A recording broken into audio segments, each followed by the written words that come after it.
여러분 안녕하십니까? 여기는 일반 공영방송에서는 전혀 들을 수 없는, 그러지만 굉장히 알고 싶은 인천의 짠물 이야기, 인천 시민팟입니다. 저는 사회를 맡은 조강희입니다. 인천 시민팟은 인천의 다양한 정치, 경제, 사회, 그리고 동네 이야기까지 아무런 여과 없이 들려드리는 시민들의 울림통이 되도록 하겠습니다. 네, 오늘은 그 세 번째입니다. 지금까지 두 번에 걸쳐서 인천 총선 그 진실을 알려주마 했는데요. 이제 총선이 끝났습니다.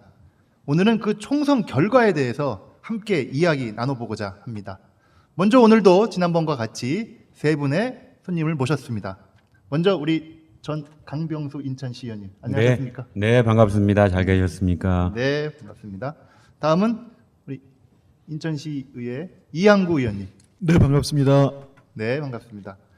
다음은 인천시민의힘의 이성수 팀장님. 예, 반갑습니다. 이성수입니다. 네, 하여튼 그 선거 끝나고 투표는 다 하셨죠? 네, 아이, 감사합니다. 예, 좋습니다. 하여튼 뭐 이번 투표 결과를 보니까 인천 투표율이 55.6%입니다. 19대 때는 인천이 51.4%였거든요. 제일 꼴찌였습니다. 예, 꼴찌였는데 이번에 꼴찌에서 벗어날 4.2% 정도가 더 나와가지고요. 하여튼 최근 10년 사이에 가장 높은 투표율을 보여준 이번에 투표율이었습니다. 전국 평균이 58% 되니까 평균에는 못 미치지만 그래도 나름대로는 굉장히 좀 됐다고 생각이 듭니다. 그래서 끝에서 네 번째입니다. 아, 끝에서 네 번째인가요? 네, 감사합니다. 아, 그래도 이렇게 꼴찌를 면하게 해준 인천 시민들께 진심으로 감사를 드립니다. 네. 저희가 아마 이 방송을 통해서 투표 참여 독려를 좀 했던 보람이 좀 있는 것 같긴 합니다. 네, 그렇습니다. 하여튼 그랬는지 모르겠지만 결과를 보더라도요. 인천의 13개 지역구 중에 4개 지역구가 새누리당 후보가 당선이 됐고요. 7개 지역구가 더불어민주당 후보가 당선됐습니다. 그리고 나머지 2 지역구는 새누리당에서 탈당한 이제 무소속 후보가 됐습니다.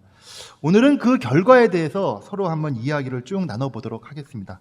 첫 번째 인천 총선의 결과 한번 살펴보도록 하겠습니다. 방금 언급드린 대로 인천의 지금 총선 13군 지역구에 대해서 언급드렸는데요. 각 당마다 하나씩 좀 살펴보도록 하겠습니다. 먼저 새누리당에 대해서 우리 강병수 전 의원님이 한번 소개를 해주실까요? 네, 이미 다 아시다시피 20대 인천 총선에서 새누리당은 참패했습니다. 좀 전에 말씀하신 대로 13곳에 13명이 출마해서 4명만 당선되는 아주 좋은 결과를 다 가져왔습니다. 이번에 이제 투표율 정당 지지율을 보면 비례대표를 뽑는 정당 지지율에서 새누리당이 33.5%를 얻었고 네. 지역구 평균 득표율은 제가 계산을 해보니까 약 35.49%였어요. 더 많이 나왔군요. 그러니까 이제 당선된 4명을 보자면 정당 지지율 33.5%보다 약 한 10%를 더 얻은 후보만 당선된 겁니다. 네. 남구갑의 홍일표 후보가 44.83%, 연수구의 민경욱 후보가 44.35%, 서구갑의 이학재 후보가 44.45%입니다. 거의 44%대죠. 예외적으로 그 26표 차로 승리한 부평갑 정유석 후보만 34.21%입니다. 그러니까 평균 33.5%보다 10% 넘는 어떤 자기 개인 인물표가 있는 경우에만 새누리당이 당선된 거죠. 그만큼 네. 인물 경쟁력이 없는 사람을 공천해가지고 4군데 빼고 나머지 그 9군데가 네. 다 낙선한 것은 그만큼 공천이 잘못됐다는 걸 반증하는 겁니다.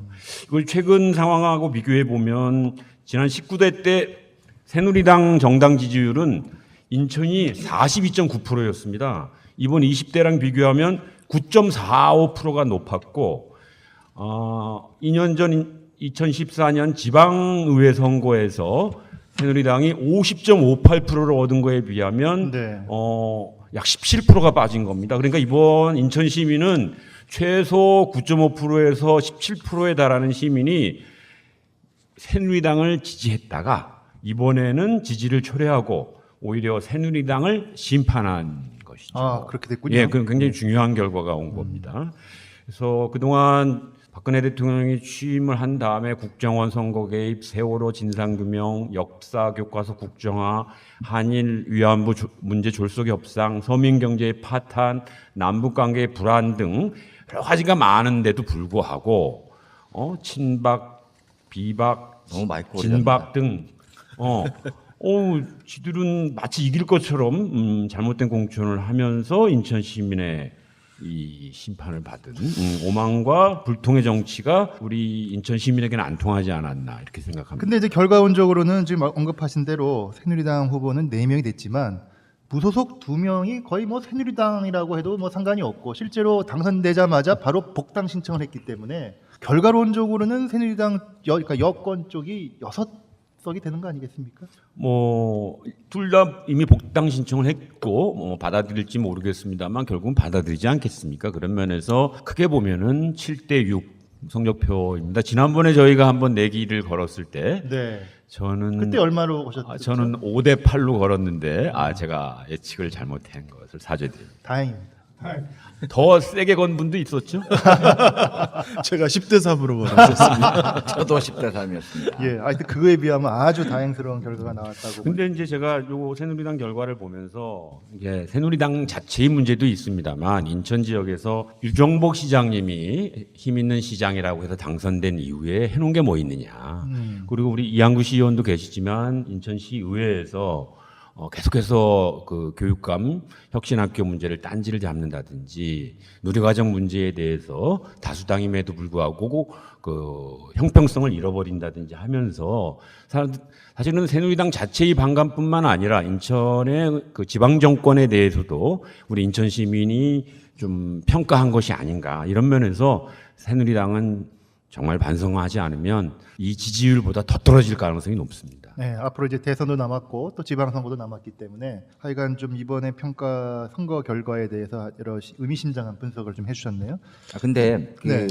새누리당 거를 그냥 개수나 이게 선거 투표율 이런 것만이 아니라 4+2가 된 거잖아요, 실제로 이렇게 한다면. 근데 그럼 6명이 이렇게 똘똘 뭉치면 굉장히 큰 표거든요. 6표면 굉장히 큰 의미가 있는 건데 실제로는 개별 각자예요. 뭐냐면 윤상현 의원이야 뭐 친박계로 가장 그 핵심 실세다 이렇게 하는데 실제로 이학재 의원 같으면 예전에는 이제 같이 묶여 들어가다가 요즘은 범친박계라고 해서 좀 갈라져 있는 입장이고 그 윤상현 의원이 어려움에 있는 게 안상수 의원하고는 이번에 막말 파동 거를 실제 안상수 의원 쪽에서 흘렸다 이런 말이 있어가지고 굉장히 껄끄러운 상태입니다. 두 분의 관계가 안 좋은 거죠. 네. 그다음에 홍일표 의원 이번에 그 선거법 위반 그다음에 회계 부정권에 대해서도 그거는 또 반대로 윤상현이 흘렸다 이제 이런 말이 있어서 아 그래요? 예, 그래서 그런 것들이 상당 부분 앙금으로 그냥 이게 정보가 나올 수 있는 게 아니기 때문에 네. 그렇게 하고 이제 정의석 후보는 유정복 후보- 시업이 이제 유정복 시장하고 가깝기 때문에 예. 이 현재 있는 6명이 각자 도생을 하는 이런 판이 아닌가 이렇게 생각을 하고 있습니다. 알겠습니다. 하여튼 각 후보에 대해서 그렇게 좀 언급했는데 쭉 이어서 좀 또 들어보도록 하겠습니다. 다음은 우리 더불어민주당 이건 이성수 팀장님이 좀 한번 소개해 주시죠.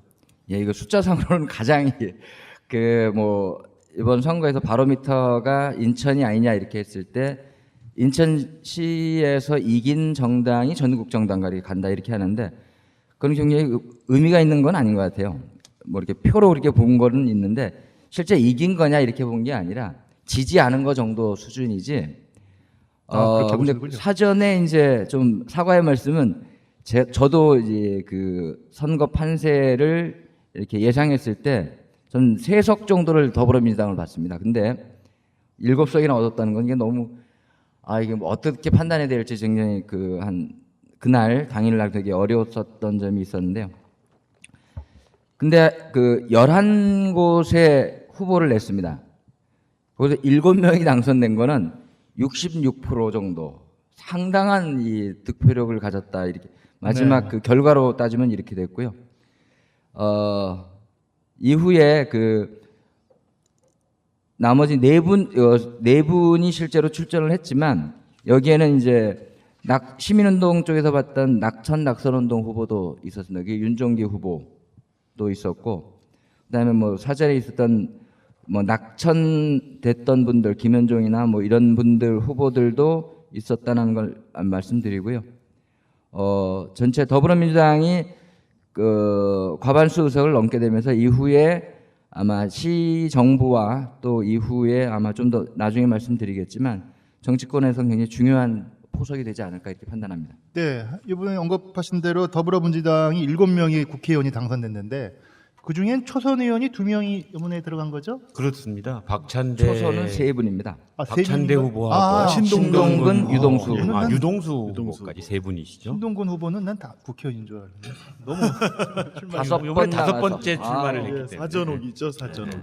세 분이 지금 초선 의원이 되셨군요. 이번에 근데 중요한 결과가 더불어민주당의 경우에는 강화가 떨어져 나간 서구을에서 신동근 후보가 당선돼서 서구을부터 계양갑을 부평갑은 뭐 비록 이번에 졌지만 이렇게 쭉 연결되면서 남동갑을 해서 연수구 갑까지 이 파란색 벨트가 이렇게 형성됐다라고 하는 것이 인천의 정치 지형에 있어서 굉장히 중요한 변화라고 보여집니다. 하여튼 굉장한 큰 성과를 낸 거는 분명한 아마 한 30년 만에 원래 인천이 야당 도시 아닙니까?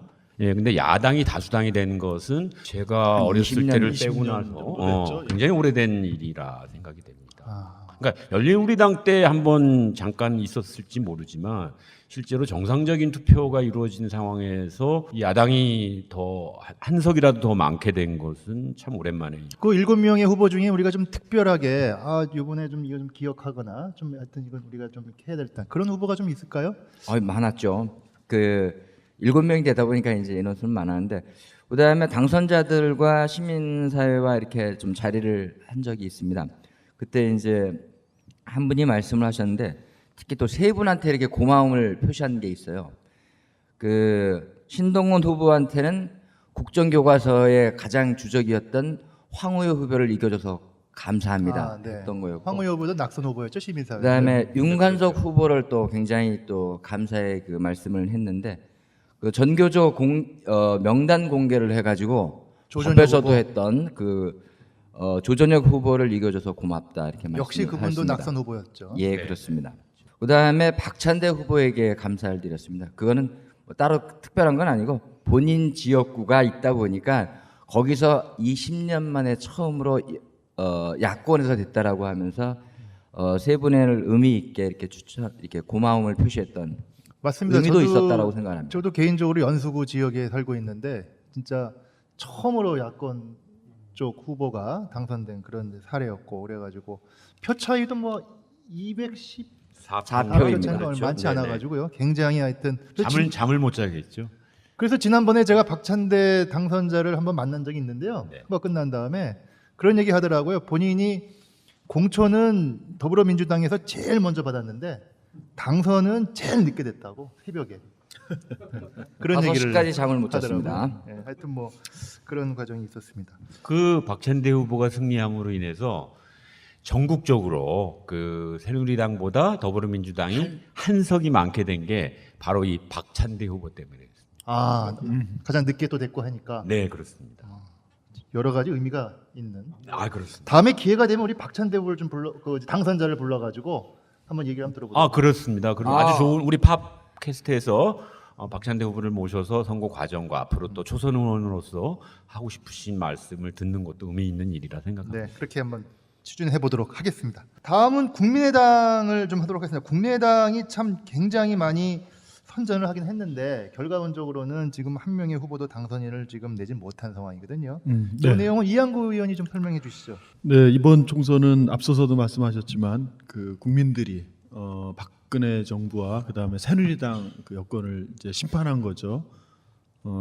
저도 전혀 예상 못한 사실은 그런 결과가 나왔는데 인천에서 그 더불어민주당이 이제 7명이나 돼서 20년 거의 20년 만에 이제 야당이 다수당이 된 이런 결과가 나왔지만은 또 한편으로 보면은 정당 지지율에서는 또 그렇지 않았어요. 그렇죠. 국민의당이 더 많이 나왔죠. 정당 지지율이. 그렇죠. 예, 새누리당이 33.42%고 더불어민주당이 25.43%, 국민의당이 26.87%가 나왔습니다. 네. 이것이 의미하는 것이 무슨 의미인지 더불어민주당은 좀 생각을 할 필요가 있다고 생각을 하고요. 국민의당 같은 경우는 특히 현역 의원 3명이 그 개항 둘, 또 부평 하나 그렇게 있었음에도 불구하고 단 한 석도 건지지 못했다. 특히 부평 갑 같은 경우는 문병호 의원이 새벽까지 엎치락뒤치락하고 몇 표 차였어요? 26표 차이로 네. 이 그 제외 공간 이제 거소 투표 결과에서 이제 뒤집혔죠.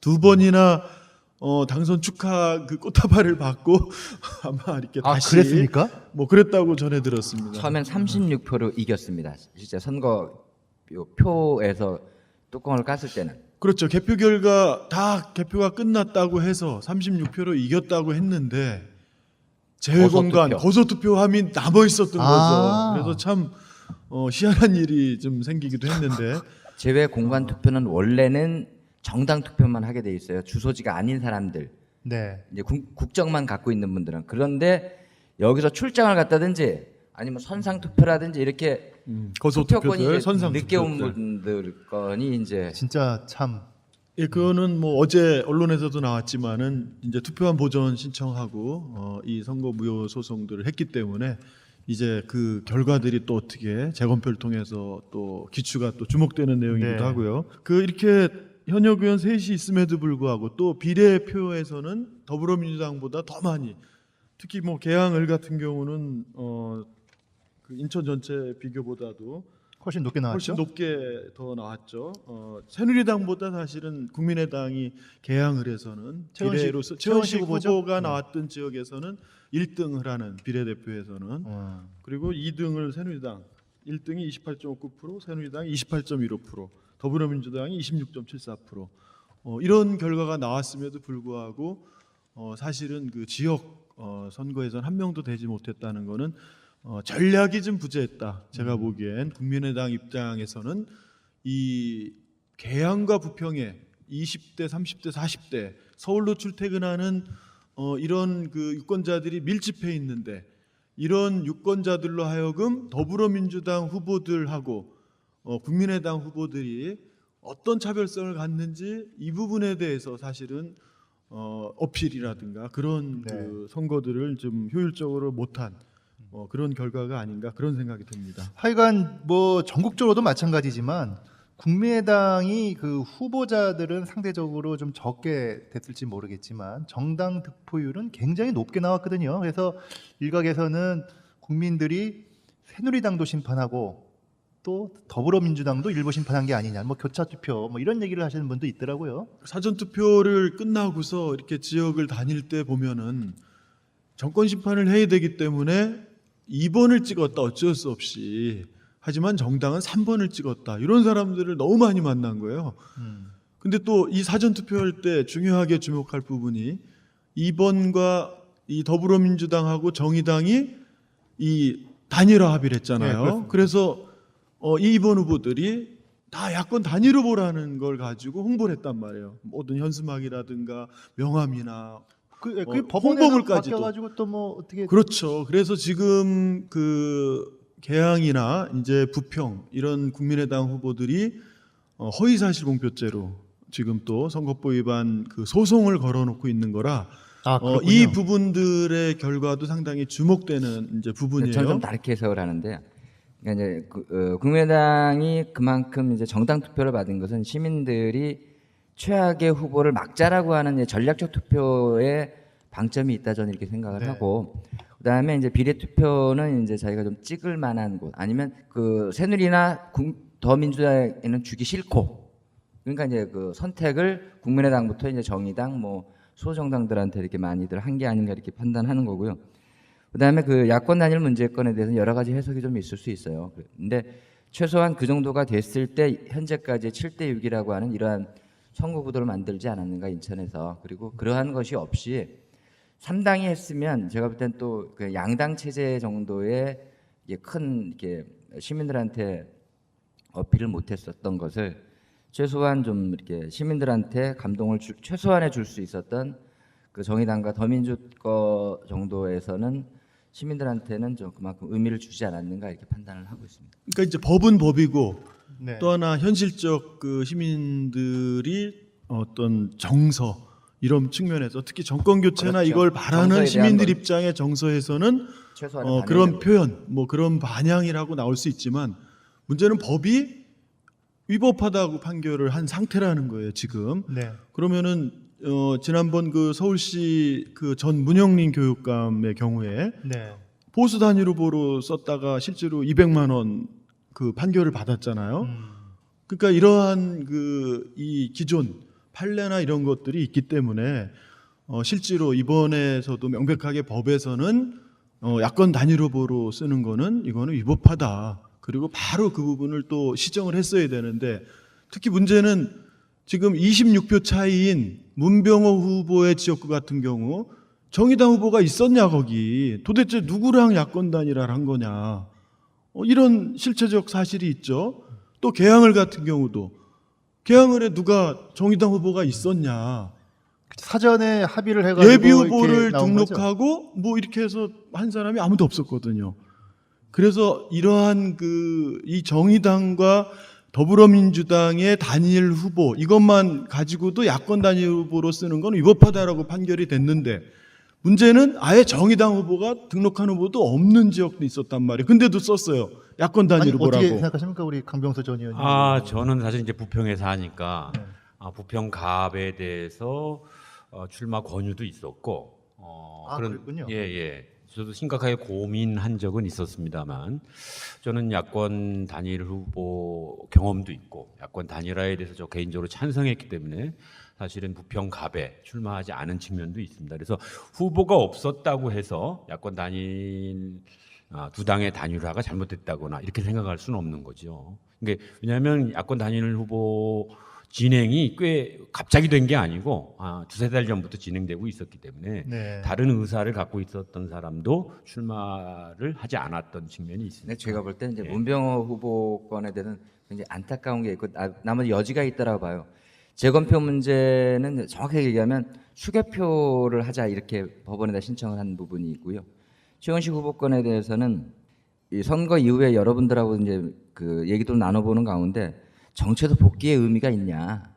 바둑에서나 복귀를 하지 정치에서 복귀해봤자 죽은 자식 불알만지기 아니냐 뭐 이런 얘기들이 있는데 향후를 준비하기 위해서 판단하는 건 좋지만 현재 이게 그 선거 결과를 가지고 하는 것에 대해서는 괜히 힘만 쏟는 게 아닌가 저는 이렇게 생각을 갖고 있습니다. 하여간 이게 지금 야권 단일 후보라는 명칭 사용과 관련해서 지금 법원의 또 판단을 또 기다려야 될 상황인 건 또 사실인 거기 때문에 그러면 좀 두고 보긴 해야 되긴 하겠지만 어찌 되었거나 인천에서 그러니까 야권 단일 후보, 그러니까 정의당하고 더불어민주당하고 야권 단일화가 이루어지면서 이제 야권 단일 후보 이름을 쓴 거 아니겠습니까? 근데 그것이 결과론적으로는 단일화됐던 더불어민주당이나 정의당한테는 도움이 된 것이고 그렇죠. 그렇지 아니한 참여하지 못했던 국민의당 입장에서는 굉장한 피해를 받은 거는 뭐 명백한 사실로. 근데 그 법원에서 판단하고 나서부터는 조그맣게라도 더불어민주당 플러스 정의당 요거를 이제 쓰게 된 거였었죠. 네. 근데 이제 선거 공보물에는 사전에 찍은 거다 보니까 선관위에서 받아놨기 때문에 그거에 대해서는 아마 법으로 해서 판단이 되지 않겠냐 이렇게 네, 판단합니다. 또 다른 당도 좀 살펴보도록 하겠습니다. 그 전에 국민의당이 이번에 인천에서 정당 지지율로 약 26%에서 더불어민주당보다 많이 받았고 제가 분석을 해보니까 지역구에서도 약 평균 20.39%를 받았어요. 네. 그런데 잘 분석을 해보면 그 정당 지지율, 국민의당 정당 지지율보다 더 많이 받은 후보는 3명밖에 없습니다. 우리 최원식 후보하고 문병호 후보하고 근접하게 부평 을의 이현우 후보 이렇게 3명이 있었습니다. 그러니까 네. 이 국민의당을 찍어준 우리 인천 시민의 그 표심이 사실 이번 총선의 어떤 결과를 좌지우지했다고 보여집니다. 그러니까 정당은 국민의당을 찍고 실제 지역 투표에 있어서는 국민의당은 20%밖에 안 찍고 나머지가 더불어민주당으로 간 이 표심 그리고 그 정당 지지율 26%로 온 사람들은 아까 제가 말씀드렸듯이 새누리당에서 최소 9%에서 17%가 새누리당을 지지했던 사람들이 국민의당으로 간 것이라고 보여지거든요. 그래서 저는 그렇게 보이지 않습니다. 저는 그런 면에서 지금 인천 총선을 분석하면서 국민의당을 찍은 우리 그 인천 시민의 표심을 인천 정치권에서 잘 분석하고 그들이 원하는 것이 무엇인지를 잘 새기는 것이 중요하다 생각합니다. 그러니까 지금 언급하신 대로 새누리당을 지지했던 사람들의 일부가 국민의당으로 넘어간 것을 이해해야 된다. 저는 그건 그렇게 생각합니다. 사실이죠. 아, 근데 사실. 제가 볼 때 다르게 보는 건 실제로 여러분들이 당을 옮겨서 찍어본 적이 얼마큼 되는지 잘 판단하시면 좋겠어요. 뭐냐면 실제 제가 판단하는 건 뭐냐면 새누리당 표가 국민의당 표로 바뀌기는 1, 2%일지는 모르겠지만 되레 안 찍었던 분들이 투표하러 나와가지고 아까도 얘기를 했지만 투표율이 높아진 거잖아요. 그러한 분들이 국민의당을 찍었다. 전 이렇게 판단하는 거고 새누리당에 있었던 분들이 기권표가 많아진 거예요. 그걸 다시 판단을 하셔야 되는데 선거를 함에 있어서 정당을 옮기기 쉽지 않은 거예요. 자기가 찍기 싫어서 안 찍었다. 그래서 또 투표장으로 안 나가셨던 분들이 새누리당께 많아졌다. 이렇게 전 판단을 하는 거고 야권에서의 표들이 투표장으로 만일 갔을 때 이러한 것이 민주당 주기는 그러니까 뭐 국민의당 정도는 이제 그 제3당 뭐 이런 것으로 판단하는 것이 더 좋지 않겠냐 이렇게 판단합니다. 그러니까 인천 지역 그 국민의당 후보들이 받은 그 표 이 세 가지로 나뉘는데요. 네. 6%에서 9%이 선거운동 이 선거 비용 보전을 100% 받을 수 있는 게 15%인데 여기에서 턱걸이로 14.9%, 14.7% 이런 후보들이 이 3명인가 4명이나 돼요. 그리고는 19% 사이. 그다음에 이제 20%대 이상인데 20%대 이상을 받은 이 후보들의 특징을 살펴보면은 뭐 일단 문병호 후보가 이제 26% 차이로 아깝게 이제 석패했잖아요. 34% 거의 그 네. 이상을 받았죠. 그 다음에 최현식 후보가 이제 26% 가까운 이제 득표를 받았고, 그 다음에 이현웅 후보가 또 25%, 24%, 그 정도 24.95%, 받았고, 예. 그 후보들의 특징은 문병호 의원은 이제 인지도도 높고, 또 하나는 문병호 의원들의 어떤 지지 기반인 호남의 지지층들이 이 더불어민주당에서 문병호 의원 쪽을 여전히 지지하는 세가 있었다는 거고, 이현웅 후보와 최현식 후보는 지역 출신, 지역에서 초중고를 다 나왔기 때문에 이 보수 성향의 이 지역 출신들이 이현웅 후보와 또 최현식 후보를 지지했다는 거예요. 그러니까 새누리당으로 갈 표가 이 후보를 지지하고 또 국민의당으로 온 거다. 그렇죠. 국민의당으로 온 거라는 것이 이제 그 투표 결과에서 반증되는 거죠. 아 근데 저는 그렇게 안 보는 게 뭐냐면 국민의당이 된 게 1월 말에 한 3달 정도 해서 선거를 한 거잖아요. 그러니까 실제로 그 새누리당이나 민주당에 대한 실망표가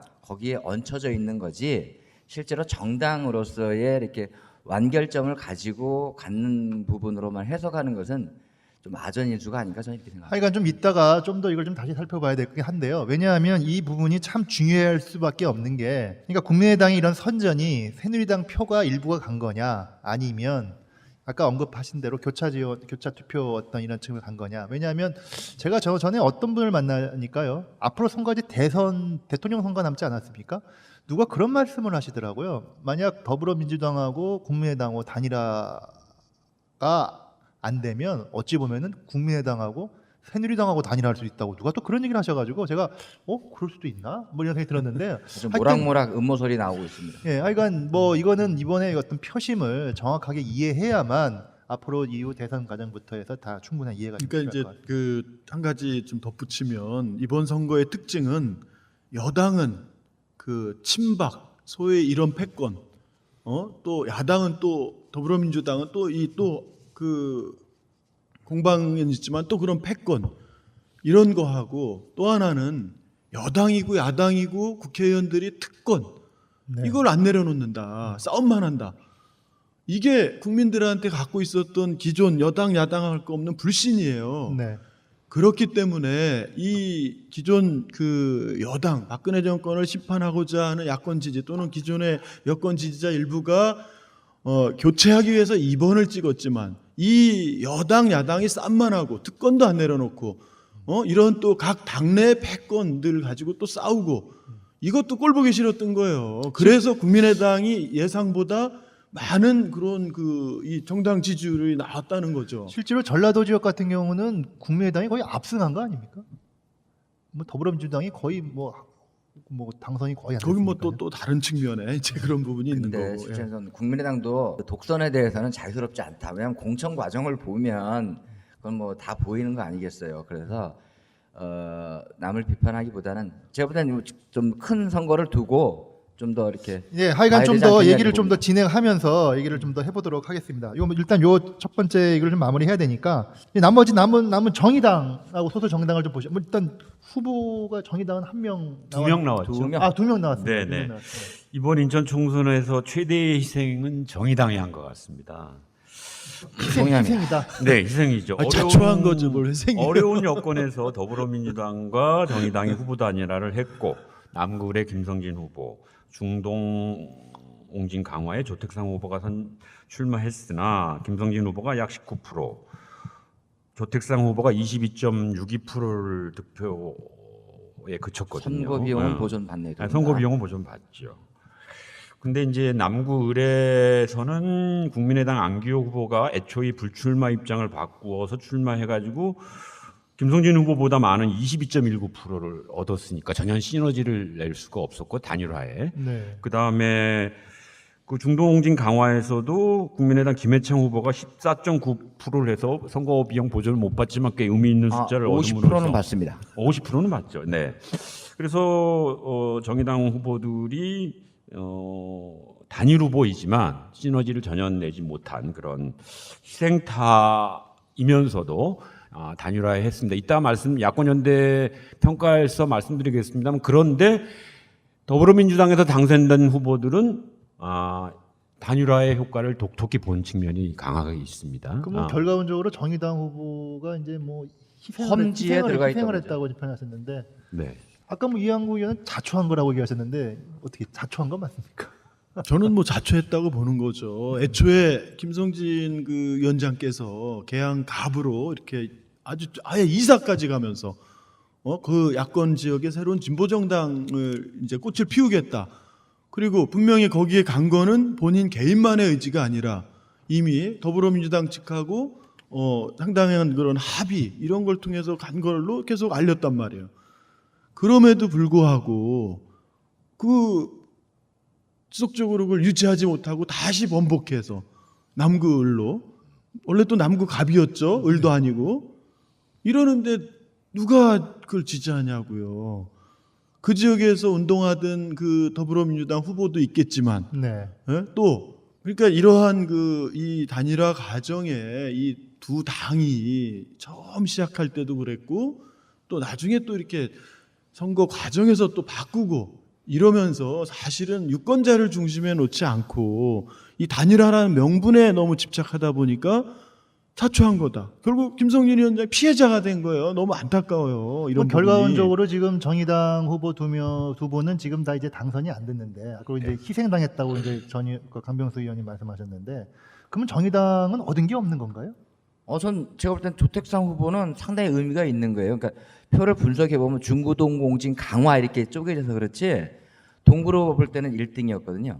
네. 동구청장 출신이 아니십니까? 그러니까 이후에도 지방선거도 있기 때문에 조택상 후보로서는 굉장히 의미 있는 선거가 아니겠냐. 그리고 22% 넘는 거는 상당 부분 현재 가장 여권에서 안정되다라고 하는 그에서 그만큼 약진한 거에 대해서는 상당히 의미가 있다고 판단합니다. 저는 좀 생각이 다릅니다. 네. 이번 두 당의 후보 단일화에서 정의당이 희생됐습니다. 그러나 정치라고 하는 것이 딱 한 번의 승부로 끝나는 것이 아니고 이번 야권 단일화가 벌써 인천에서 세 번째 이루어진 겁니다.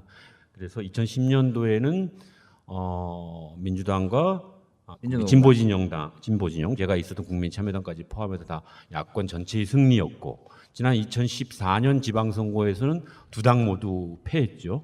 이번에는 뭐 정의당은 희생당했지만 더불어민주당은 승리했다고 보여지고 말씀하신 대로 우리 동구에서 조택상 후보가 34.35%로 그 배준영 후보나 안상수 후보를 물리치고 가장 많은 득표를 해서 차기 동구청장 재선에 근거지를 만들었고 또 이번에 여러분 아시는 분은 아시겠습니다만 남동구청장 출신의 배진교 후보가 사실은 출마 의사가 있었음에도 불구하고 윤관석 후보에게 양보를 해서 출마 안 하고 대신 우리 시의원 아니 구의원이죠. 최승원 의원 후보 굉장히 의미 있습니다. 야권 단일화로 당선된 측면도 있습니다. 그러면 배진규 구청장은 이제 차기에 남동구청장의 재선 도전에 어떤 더불어민주당과의 협력 관계를 형성할 수 있는 그런 토대도 형성했기 때문에 정의당 이번에서는 뭐 약간의 희생을 받지만 정치는 한판의 승부가 아니고 길게 보고 국민들을 위한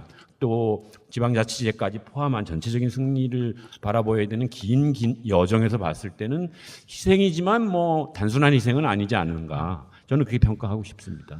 그러니까 이제 지금 말씀하신 대로 이제 다른 후보 조택상 후보라든가 뭐 좀 일정도 평가 있는 하여간 시당위원장을 맡고 있던 김성진 후보 같은 경우는 여러 가지 좀 어려움이 있는 건 사실인 것 같습니다. 이제 아까 우리 이양구 의원은 계양갑에서 남구 을로 옮기는 과정에서 또 내지는 처음 계양갑 가는 과정에서 비판적으로 말씀하셨는데 뭐 계양갑 간 것은 남구갑에 지난번 총선 때 출마했다가 간 거에 대해서 비판적으로 말씀하실 수 있지만 이번에 야권 단일화를 위해서 남구 을로 간 건 지난번 방송에서도 말씀드렸듯이 정말 전체를 단일화를 성사시키기 위한 진짜 고육지책이었지 본인이 원하는 건 아니었던 것 같습니다. 우리 시민사회도 양보하기를 원했던 것 같고 그래서 큰 틀에서 양보한 측면이 있어서 희생타라고 제가 말씀드린 겁니다. 그러니까 이번 선거는 이제 야권에서 계속 거론됐던 스크럼론 13명을 정의당과 더불어민주당 후보들이 스크럼을 짜서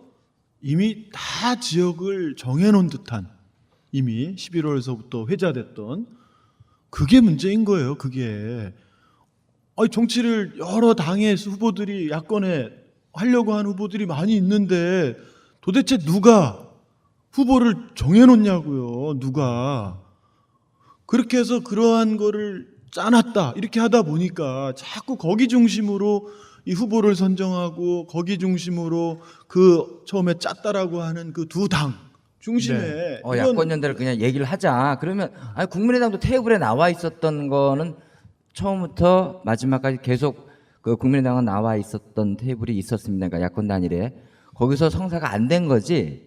그거에 대해서 뭐 따로 한번 평가를 더 해야 되지 않겠냐.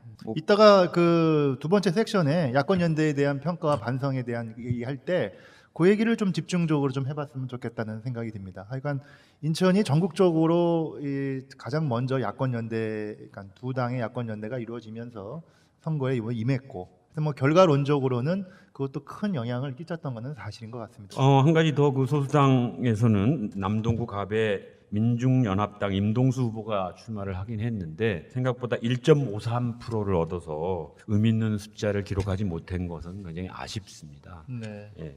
그리고 한 가지 이제 그 무소속 후보 중에 물론 새누리당 경향이긴 하지만 중동홍진 강화에 그 출마한 안상수 후보가 승리를 하긴 했습니다만 새누리당 공천에서 세월호 관련자인 배준영 후보를 공천한 것도 큰 실책으로 결과적으로는 안상수 후보가 승리하게 된 그런 배경이지 않을까라고 하는 것은 소수당 및 무소속 후보에 대한 면에서 네. 한 거고 또 윤상현 후보가 출마한 남구의 경우에는 새누리당 후보가 10%밖에 못 얻었거든요. 김정심 후보가. 이거는 뭔가 좀 짜고 치는 고스톱이 아닌가 하는 의구심이 강하게 듭니다. 아무리 못 얻어도 1번으로 출마한 새누리당 후보가 비록 준비 기간이 짧았다 할지라도 정당 득표율이 30%가 넘어가는 이런 상황에서 10%를 얻었다라고 하는 건 뭔가 의혹이 아주 진한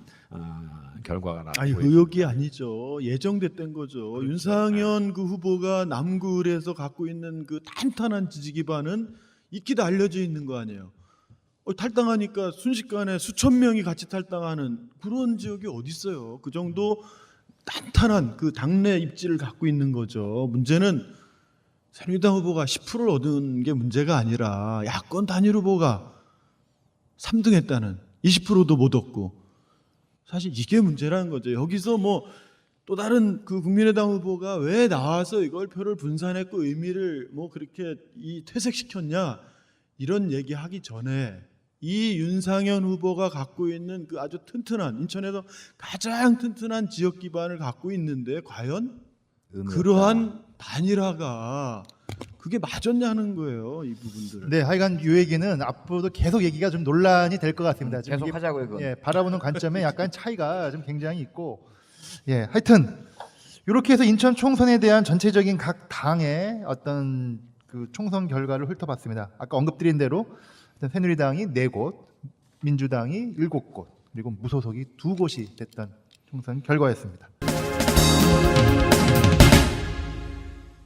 네, 이렇게 인천의 총선 결과도 한번 쭉 훑어봤는데요. 특히 좀 인천 지역에서 이번 총선에서 좀 당선된 후보나 또는 떨어졌던 후보 중에 좀 의미 있던 후보 한번 또 이렇게 기억나시는 분 없으십니까? 어떻습니까? 네, 아까 논의에서 나왔습니다만 저는 연수갑의 더불어민주당의 박찬대 당선자를 주목해야 한다고 봅니다. 네, 초선이죠?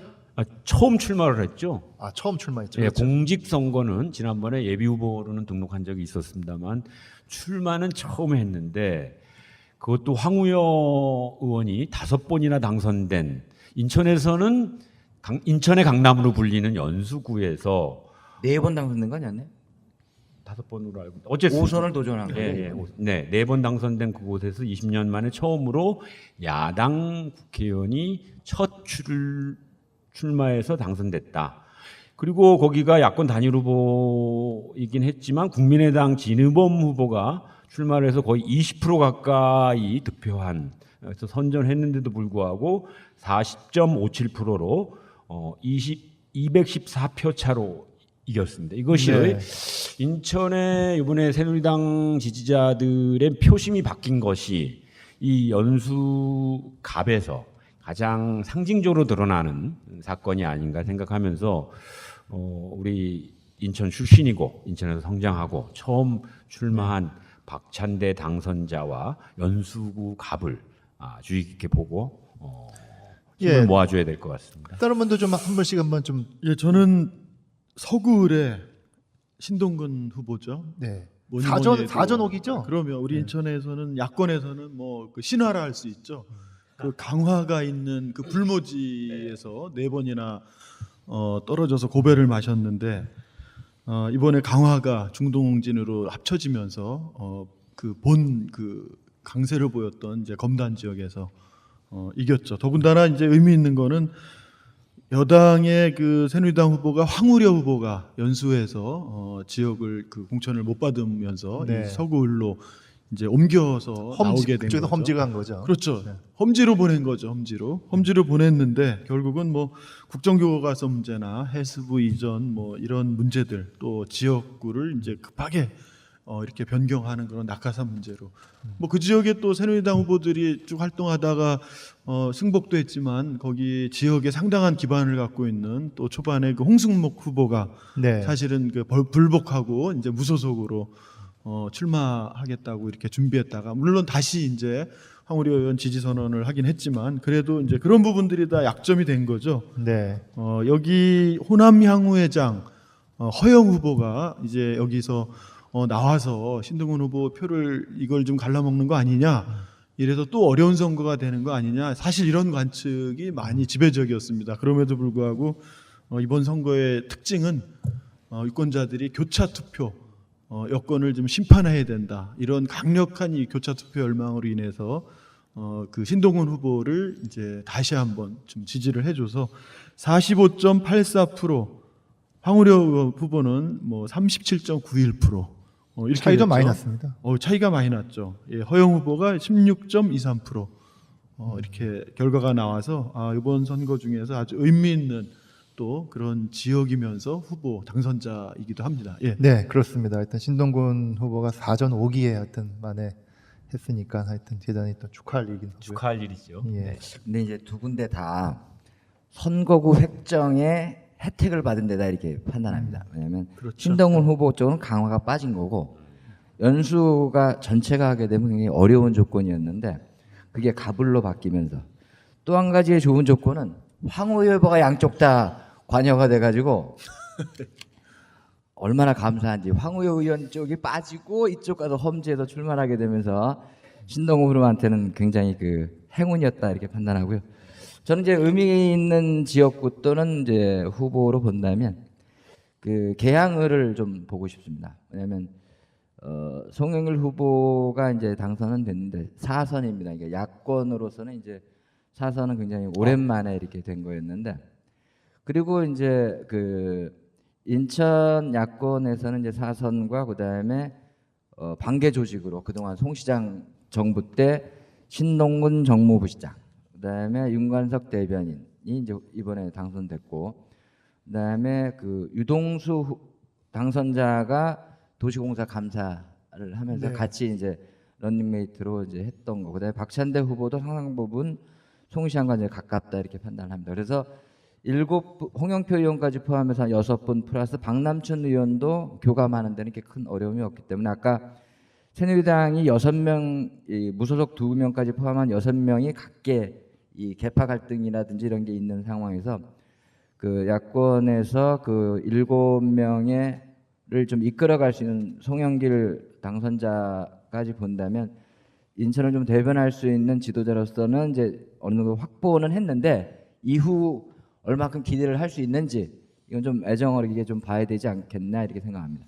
그게 뭐 한편으로는 긍정적으로 보는 분들도 계시지만 이번 선거에 야권이 더 이길 수도 있었는데 더 이기지 못한 또 그런 또 언제들을 갖고 있는 뭐 일종의 패권으로까지도 이제 표현이 되는 그런 거죠. 그리고 또 하나는 그 상당히 어떤 정치하는 이러한 뭐 스타일 뭐 여러 가지 그 정치의 공과 또 주변 사람들의 또 앞으로 여러 예측 불가능한 이런 부분들이 과연 인천을 대표한다 그랬을 때 만약에 어떤 문제들이 생기면 인천 야권이 같이 망신을 당하는 이럴 수도 있는 사실은 아주 이 위험한 이런 부분도 같이 있다고 봅니다. 저는. 하여튼 그 이성수 팀장님하고 이한구 시의원하고는 굉장히 차이가 있는 것 같습니다. 그런 문제에 관련해서는. 뭐 제가 뭐 왜 이렇게 자꾸 발언하는지 전 이한구 의원 뭐 이해합니다. 하여간 그 송영길 당선자는 지금 그 당 대표에 도전했죠. 예, 도전했습니다. 그러니까 하여튼 후보로 4선이면 등록을 한 거죠. 등록을 한 거군요. 하여간 등록하셨나요? 예, 등록했습니다. 저번 주에. 네, 하여간 언급하신 대로 인천의 송영길 후보가 굉장히 주변에 가까웠던 분들하고 같이 다 당선이 됐기 때문에 큰 아마 이제 그런 힘을 발휘할 수 있을 것 같긴 합니다. 네, 그러니까 송영길 후보의 의미는 개인적으로 4선이 된 것 자체가 문제가 아니고 지난번에도 말씀드렸듯이 인천에 이번에 3선 이상 되신 분들도 꽤 여러 명 계시거든요. 중요한 건 자기 정치하지 말고 인천 출신이니까 인천의 현안 문제를 정말 그 3선이든 4선이든 됐으면 인천의 부채 문제라든가 인천의 여러 뭐 이렇게 수도권 매립지 문제라든가 뭐 인천만 화력발전소가 7군데나 있어서 매연은 많이 발생하고 실제 전기 사용량의 거의 한 70-80%는 서울로 보낸다든가 이런 인천의 역차별 문제를 우리 시민의 관점에서 해결하는 힘 있는 정치인이었으면 좋겠다. 이런 차원에서 당대표 도전이 개인적 차원의 당대표 도전이 아니라 인천의 어떤 인천 문제를 함께 해결하는 인천 정치의 대표자로서 성장할 수 있기를 바랍니다. 네, 하여튼 그렇게 해서 인천의 이번 총선에서 의미 있는 지역구 후보 당선자를 한번 살펴봤습니다.